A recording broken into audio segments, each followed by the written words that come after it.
오늘의 성경 말씀은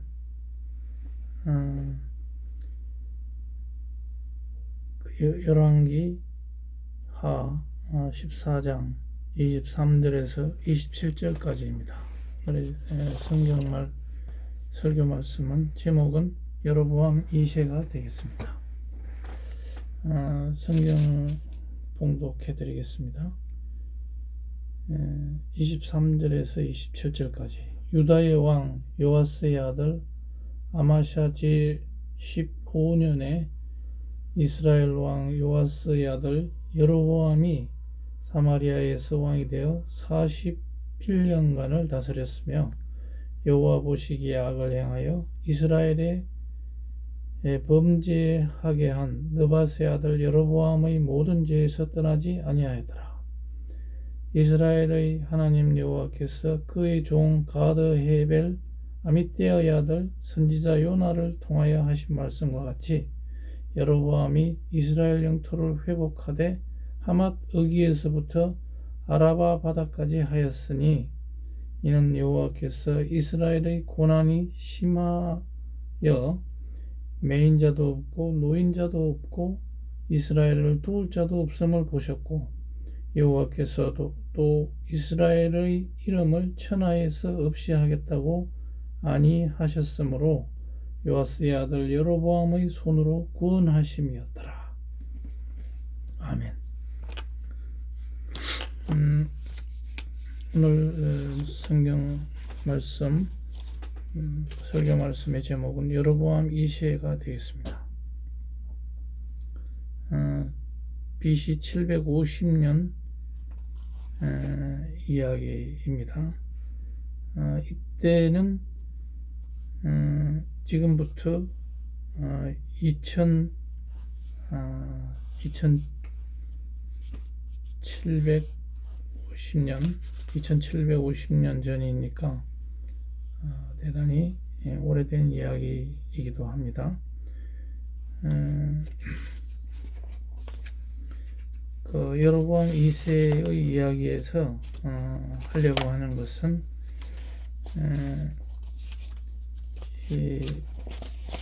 이분이 정말 그 광개토 대왕처럼 이스라엘의 땅을 영토를 그렇게 넓히고 했지만은 하나님 보시기에는 그렇게 좋은 왕이다 이렇게 평가를 받지 못하고 있습니다. 더더군다나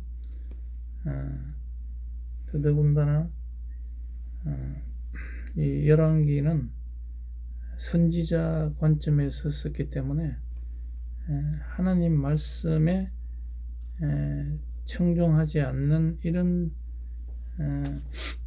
지도자, 이런 통치자는 아무리 부국강병을 이루었다 손치더라도 그 사람에게 점수를 주지 않습니다.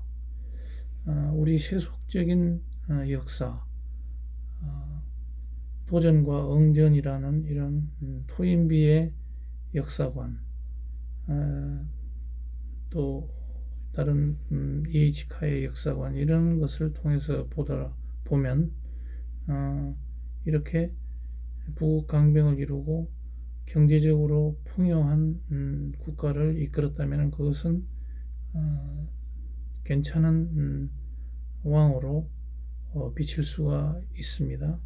그런데도 이 성경을 서술한 사람이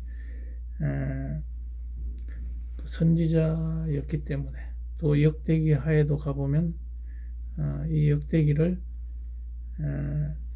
제사장인 에스라가 썼기 때문에 이 제사장적 관점에서 봤을 때 이것이 아니다. 하나님의 뜻에 어긋난 그런 통치라면은 이것은 제대로 된 통치가 아니라 이것은 우상숭배의 정치요 잘못된 그런 것으로 이 사관의 관점이 그렇게 되어 있던 겁니다. 그래서 이렇게 부국강병을 이루고 백성을 부유하게 살게 했던 이런 왕에 대해서 평가가 박하게 나온다 하는 것을 일단 염두에 두고 이 성경을 읽어 나가야 하겠습니다. 오늘 보면은 역사를 통해서 그 거대 통일 제국을 이루면은 오래 가지 않고 망하는 사례가 많습니다. 성경에서 힘이 없는 나라라도 하나님과 함께하면 살아남을 수 있다는 것을 볼 수 있습니다. 개인도 마찬가지입니다. 개인이 아무리 부자가 됐다 하더라도 그 뒤에 그 하나님의 그 말씀이 그 집안에 없으면은 그 부는 오래가지 못하는 경우가 많습니다. 그 현대인은 자본주의 시대에 살아남기 위해서 주로 부의 축적에 온 힘을 기울이고 있습니다. 그러나 우리 마음속에 하나님이 없으면 공허하고 또 쌓아둔 부도 한순간에 날아가버릴 수가 있기 때문에 이 말씀은 오늘 우리가 살아가는 21세기 이 한국을 살아가는 우리에게는 굉장히 중요한 이런 메시지다, 이렇게 볼 수가 있겠습니다.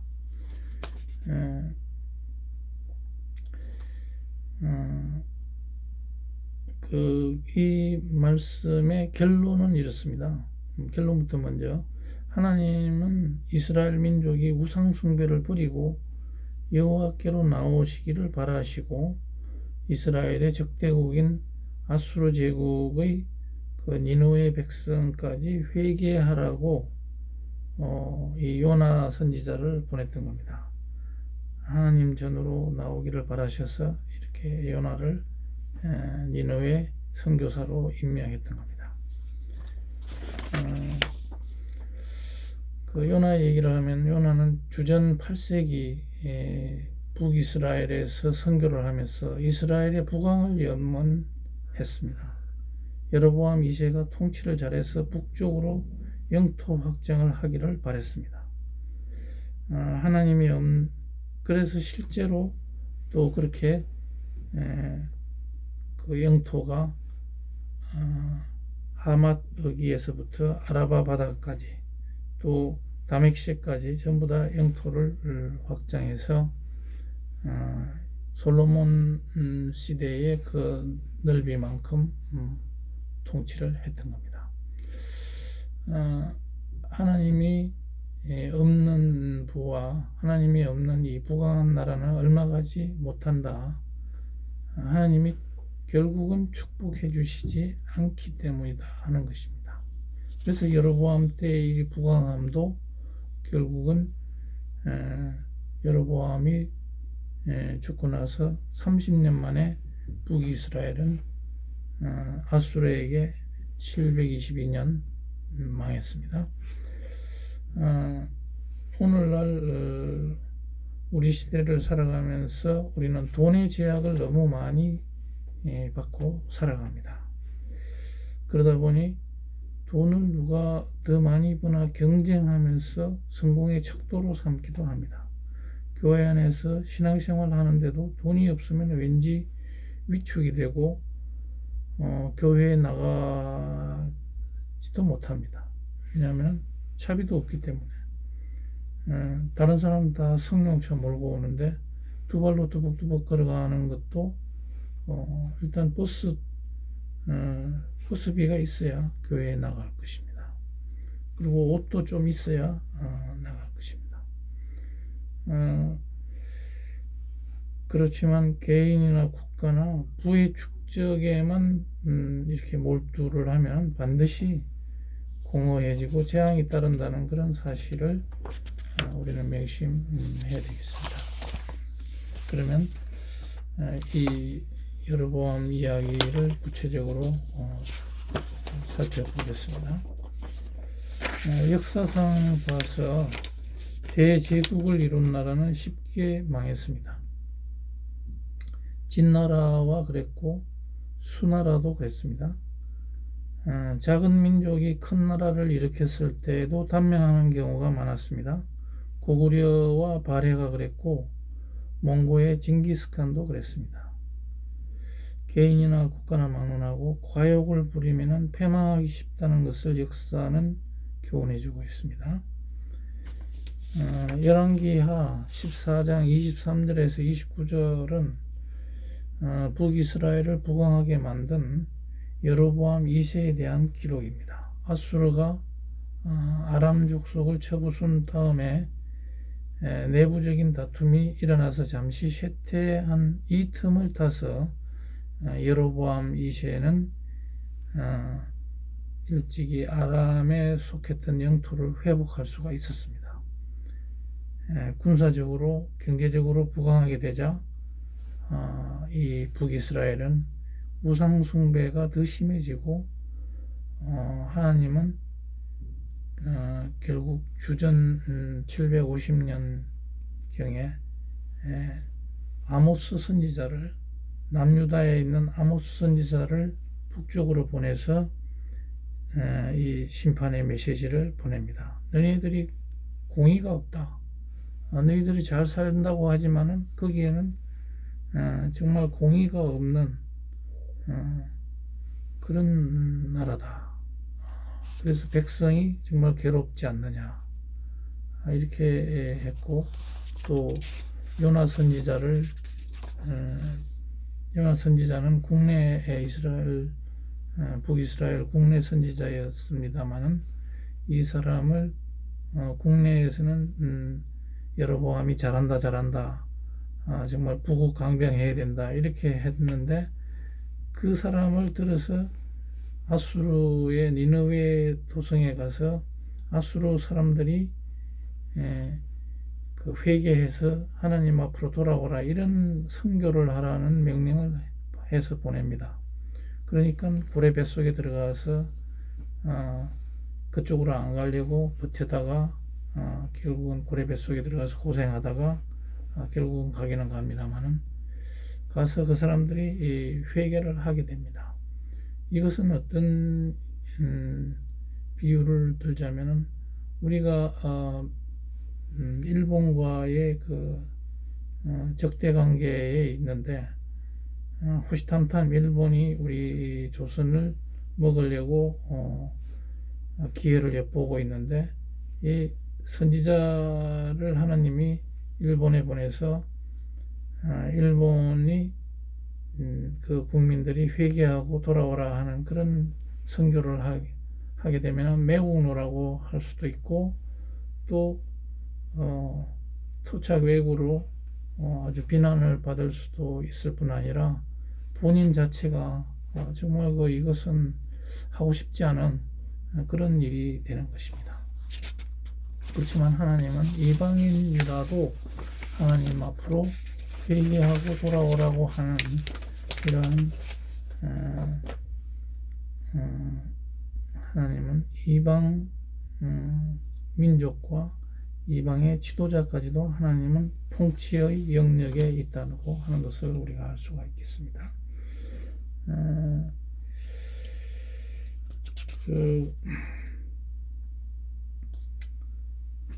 그리고 호세아 선지자도 보내서 너희들이 정말 하나님을 버리는 것이 너희들 보니까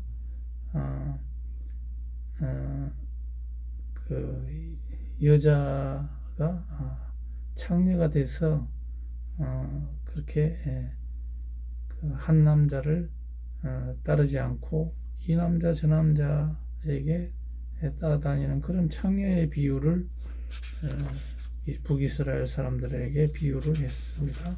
그렇게 하면서 빨리 돌아오라고 그런 말씀을 하시는 것을 볼 수 있습니다.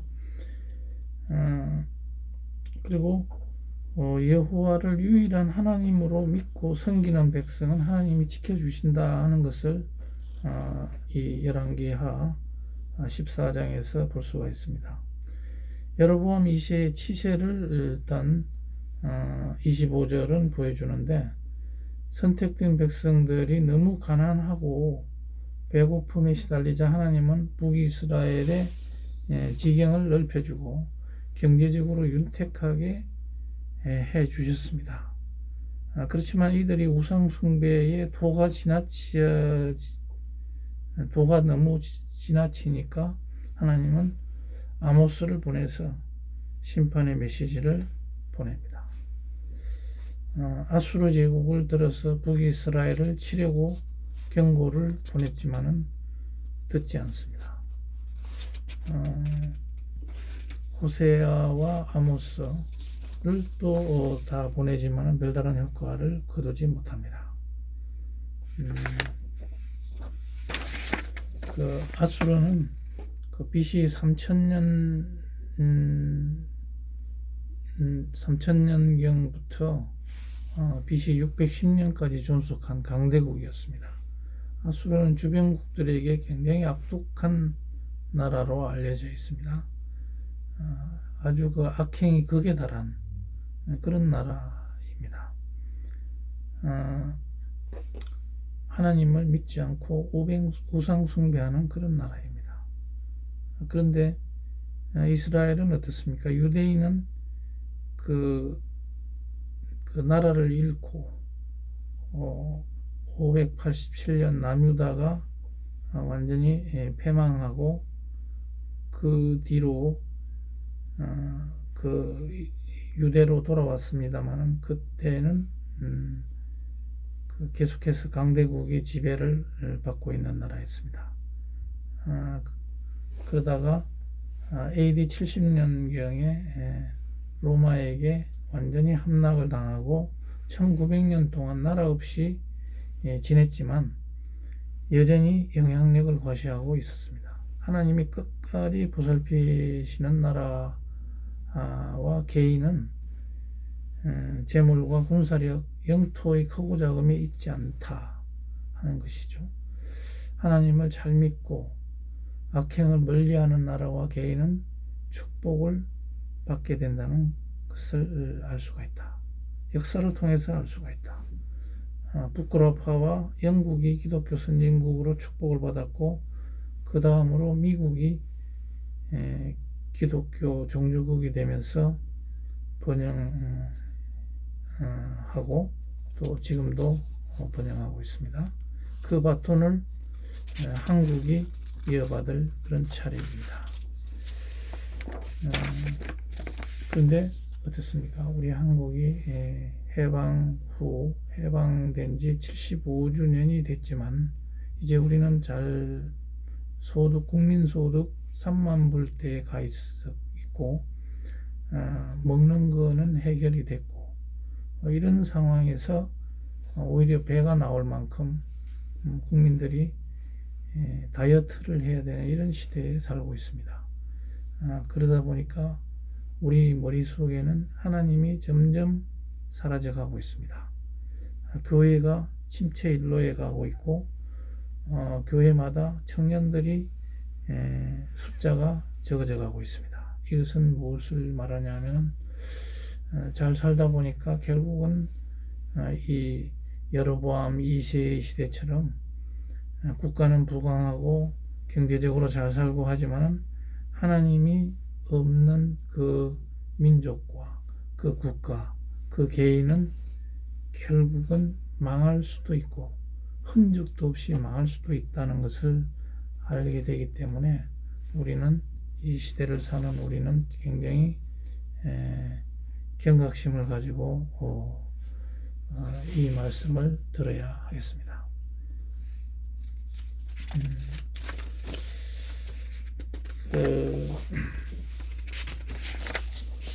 이렇게 우리는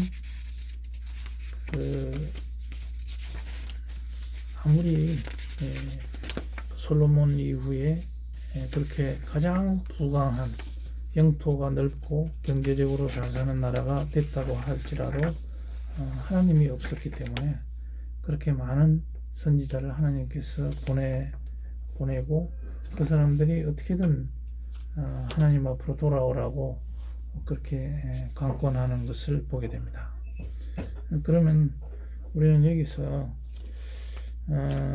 여로보암의 길이라는 것을 한번 살펴보아야겠습니다. 북이스라엘의 초대 왕인 그 여로보암 1세는 신령주의 노선을 걸었습니다. 현실적인 문제 해결을 더 중시했습니다. 신앙적인 선택보다도 현실적인 생활 문제를 더 중시했습니다. 구체적으로 말씀드리자면 이스라엘의 그 남유다의 그 예루살렘으로 그 예루살렘 성전에 예배드리러 가는 것을 막기 위해서 단과 베델에다가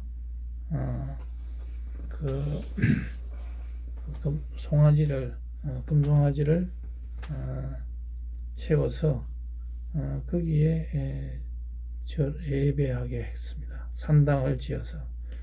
그래서 이 백성들이 굉장히 좋아한 겁니다. 그쪽까지 내려갈 필요가 없으니까. 그리고 그 제사장도 굳이 이 레위 계급이 아론의 후예가 대제사장이 될 필요가 있겠느냐. 아무나 스펙이 되고 돈이 있고 왕에게 충성하는 사람 다 해라. 이렇게 하면서 절기도 바꾸고 이렇게 아주 편의 위주로 해왔던 겁니다. 이것이 오늘날 우리에게 시사하는 것이 뭐겠습니까? 하나님을 믿는다고 하면서 정말 그 편의 위주의 예배를 드리려고 한다든지 또 어떤 그 계명을 바꾸어서 하나님을 섬기려고 한다든지 하는 것은 굉장한 주의가 필요하다. 하나님은 그런 것을 절대 용납하지 않는 분이다 하는 것을 우리가 알아야 되겠습니다. 그래서 그 여로보암 1세의 그 이름을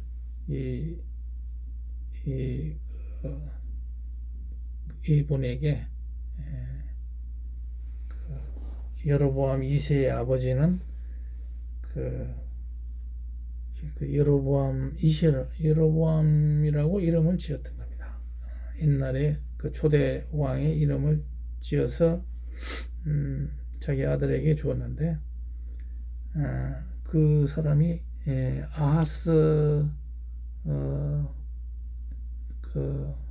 아하스라고 알려져 있을 텐데요. 그런 이름대로 이 사람이 그런 정말 실용주의 노선으로 그리고 부국 강병 정책을 써서 국가를 잘 경영은 했습니다. 그렇지만 하나님 보시기에 믿음의 그 당시에는 신정국가이기 때문에 하나님의 말씀대로 통치를 해야 되는데 그렇지 못한 부분이 많다 하는 것입니다. 그리고 또 여로보암 2세는 우리나라로 말할 것 같으면 광개토 대왕에 비유되고 장수왕이나 또 세종대왕 이런 어떻게 보면 성군에 비유할 수가 있겠는데 정말 하나님의 잣대로 봤을 때는 이것은 좋지 못한 왕이었다 하는 것이 열왕기 하나 역대하에서 그렇게 나오고 있습니다. 고구려 때 광개토 대왕도 그 싸움만 잘했지 그런 후계자를 잘 선정하지 못한 그런 부분이 있겠습니다. 그 뒤에 왕이 장수왕이 잘하긴 했지만은 계속해서 그 기풍이 이어가지는 못했습니다. 그것은 뭐냐면 싸움만 잘해가지고는 국가가 계속해서 발전할 수는 없는 겁니다. 영속이 이루어질 수 없다. 신라처럼 어떤 그 문화와 법이라든지 이런 그리고 불교와 같은 이런 국민의 정신적인 그런 기풍이 더 중요하다는 것을 우리가 알 수가 있겠습니다. 그래서 그 싸움하는 그런 싸움만 잘하는 왕이 돼가지고는 국가가 오래가지 못한다 하는 것인데,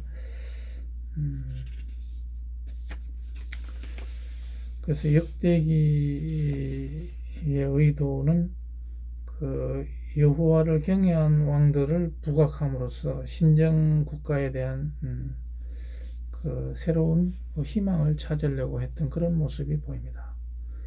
그 역대기와 이런 데서 주제를 보면 여호와를 경외하는 사람에게 임하는 하나님의 은총과 축복이다, 이런 것을 말하려고 했기 때문에 이런 부국 강병에만 치우친 이런 왕들에 대해서는 점수가 낮다 하는 것을 알 수 있습니다. 근데 오늘날 우리의 교과서적인 일반 토인비적인 역사관에서 보면은 이것은 이 사람은 정치를 잘했다. 왜냐? 설사 하나님의 그 말씀에는 그대로 따르지 못하는 부분이 설사 있다 손치더라도 국가를 망가뜨려서 국가를 완전히 잃게 하는 그런 왕보다는 낫지 않냐 하는 것입니다. 그래서 여기서 우리가 알 수 있는 것은 힘과 권력이 있다고 해서 자기 이익에 사용하면 이것은 하나님의 그 말씀에 어긋난다. 그래서 징계 대상이 된다.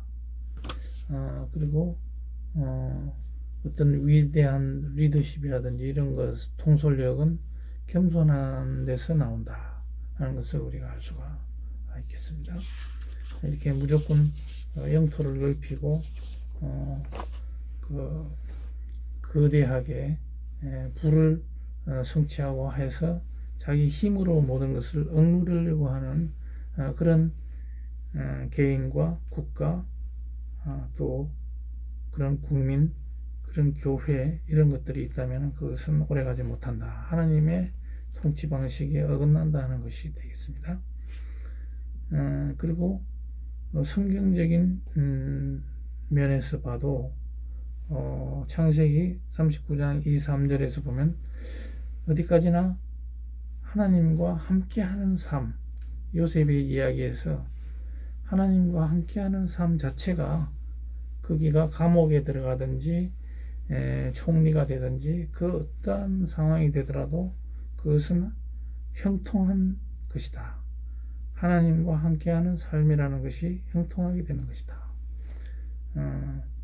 일상을 평범하게 사는 것이라도 하나님과 함께한다면 그것은 기적이요 또 형통한 삶이다 하는 것입니다. 시편 106장 13절에서 15절까지에 보면 부유하더라도 설사 형통하더라도 영혼이 하나님, 그 영혼에 하나님이 없는 그런 쇠약한 그런 사람이라면 그것은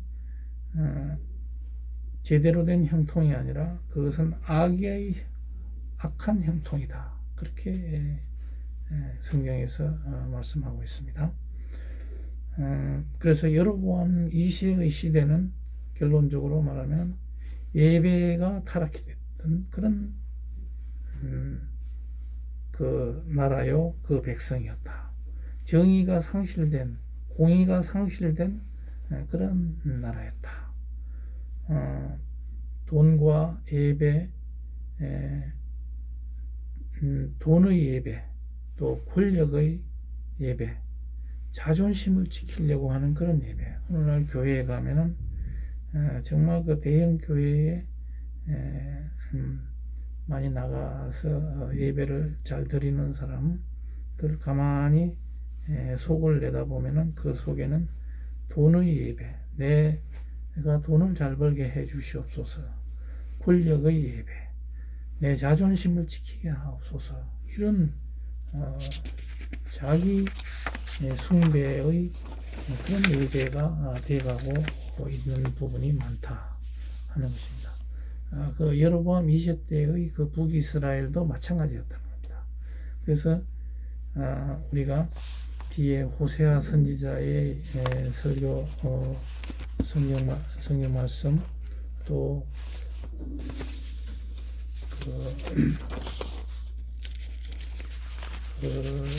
요나 또 이런 부분에 보면 정말 구구절절히 하나님께서는 이 나라에는 정의가 없다 하는 것을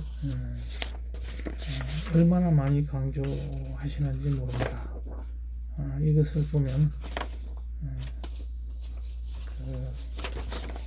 비록 잘 살고 그렇게 부를 쌓아놓는 그런 나라일지라도 그 땅에는 약자들이 아주 인간 이하로 대접을 받지 못하고, 하나님은 그렇게 사람을 창조하지 않았는데 약한 사람은 정말 버러지처럼 이렇게 힘들게 하고 돈 많고 권력 있는 사람만 잘 살게 되는 그런 북이스라엘이었다 하는 것을 아모스 선지자의 그 성경 말씀에서 보면 구구절절히 정의가 없다, 공의가 없다, 이런 말씀이 나오게 되는 겁니다. 호세아, 아모스, 요나 이 사람들은 다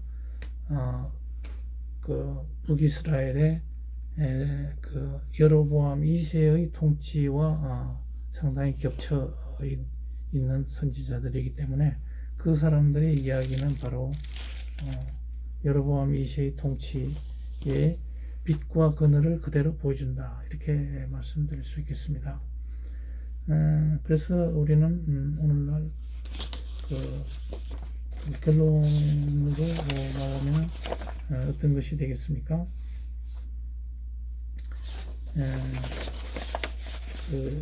여로보암 2세 시대가 정말 풍요롭게 그냥 정말 좋은 시대였다. 경제적으로 아주 풍요로운 시대였다. 군대가 강했다. 대외적으로 아주 떵떵거리고 살았다. 그럴지라도 오히려 제약이 만연한 시대였다는 겁니다. 첫째는 가난한 자를 착지 억압했다. 아모스 선지에서 2장 6, 7절. 그 다음에 지도자들의 사치와 방탕이 있었다 하는 얘기고, 공의와 정의가 사라졌다. 아모스 5장 24절, 25절. 하나님을 버리고 엄행하였다. 호세아 선지자 4장 12절, 이렇게 나와 있습니다. 그래서 여로보암 2세 시대의 평가와 구속적인 교훈을 보면, 첫째로는 하나님 보시기에 악했다. 여로보암 1세의 모든 죄악의 길을 그대로 걸어갔다 하는 것이고, 그렇지만 다메섹과 하맛을 수복한 북쪽 지방을 수복한 것은 하나님의 은혜였다. 그것은 성경 말씀에 그것이 나옵니다. 이스라엘 사람들이 14장 거기에 뭐라고 말씀을 하시냐면은 여호와께서는 이스라엘의 고난이 너무 심해서 매인자도 없고 노인자도 없고 도울 자도 없었다. 그렇기 때문에 여호와께서는 이스라엘의 이름을 아주 지울 수가 없었다. 그래서 요아스의 아들 여로보암의 손으로 구원하려고 했던 것이다. 그래서 그래도 국가를 유지하고 먹고 살기는 했다 하는 것을 알 수가 있겠습니다. 그렇지만 그것은 하나님의 전적인 은혜다 하는 것이죠. 그리고 권력으로 모든 것을 해결하려고 했던 그런, 그리고 계속해서 싸움을 했던 그런 일이 역대하에 기록이 되어 있습니다. 그러면 구속사적인 교훈으로 보면 그러니까 하나님이 돌아오라 하는 그런 말씀으로 호세아, 아모스, 요나 선지자를 계속해서 보내셨던 겁니다. 하나님의 말씀이 많이 선포됐던 것인데, 그 이유는 풍요가 잘 산다, 국가가 부강하다, 또 영토가 넓다 하는 것이 곧 모든 것이 잘 됐다, 그것이 아니다는 겁니다. 말씀의 불순종으로 나타난 것이기 때문에 그것은 소용없는 일이다 하는 것이고, 우리 대한민국도 가난을 딛고 풍요로운 나라가 됐지만은 불순종이 나타나면 그것은 징계감이다. 바로 너희들 남북 통일도 안 시켜주고 계속해서 너희들 힘들게 될 거다 하는 것이 되겠습니다. 개인도 마찬가지입니다. 우리가 개개인도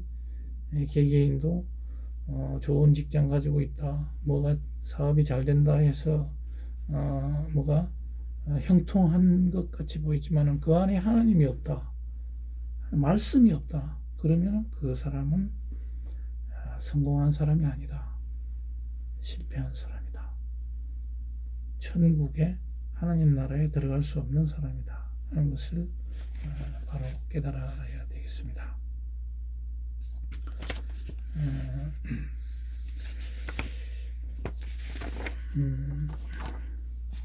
그래서 그 당시도 역사의 기록에서 여로보암 2세의 그 부국강병은 슬픈 성공이다.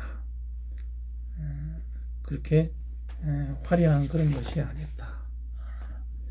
하나의 그 슬픔 가운데서 하나님이 없는 번영의 허무한 것을 보여준다 하는 것이 되겠습니다.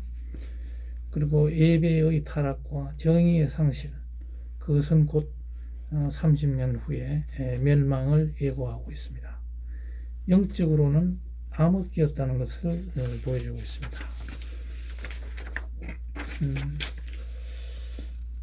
오늘날도 우리는 어떻습니까? 오직 자기 일에만 몰두하고 돈 벌기에, 또 자기의 명예와 또 자기의 그 성취 욕구, 이런 것에만 몰두하는 사람, 하나님의 그 안에 말씀이 없다면 그것은 망하는 길로 가는 것이다. 그 당시에 여로보암 2세도 마찬가지였다 하는 것이고요. 오늘 사는 우리도 이런 사람들이 아닌지 우리를 잘 살펴봐야 되겠습니다. 몸과 마음을 병들게 하는 그 슬픈 번영이 아닌지 살펴봐야 하겠다 하는 것입니다. 그래서 우리가 그 아이들을 키울 때도 무조건 영어 수학 잘해서 인류대학 가가지고 의사 되라, 변호사 되라, 무슨 판검사 되라, 이렇게 하는 것이 능사가 아니다. 그 안에 말씀이 들어가 있고 성경 말씀을 어떻게든지 그 머릿속에 들어가 있도록 해주는 것이 1차적으로 가장 중요한 부모님의 책무다. 그것이 곧 그 아이를 끝까지 일평생 살려주는 그런 길이다 하는 것을 우리 성경을 통해서 알 수가 있습니다. 이스라엘의 이런 그 당시에 이런 얘기를 통해서 오늘의 우리가 반드시 교훈으로 삼아야 하겠다 하는 것입니다. 그 여호와께서는 여로보암을 들어서 구원을 하셨습니다. 국가의 존망, 흥망성쇠는 그래서 하나님께 달렸다. 성령님이 그 마음속에 없는 사람도 언약을 위해서 하나님은 쓰실 수 있다 하는 것을 또 알 수가 있습니다. 비록 여로보암이 하나님 보시기에는 악독한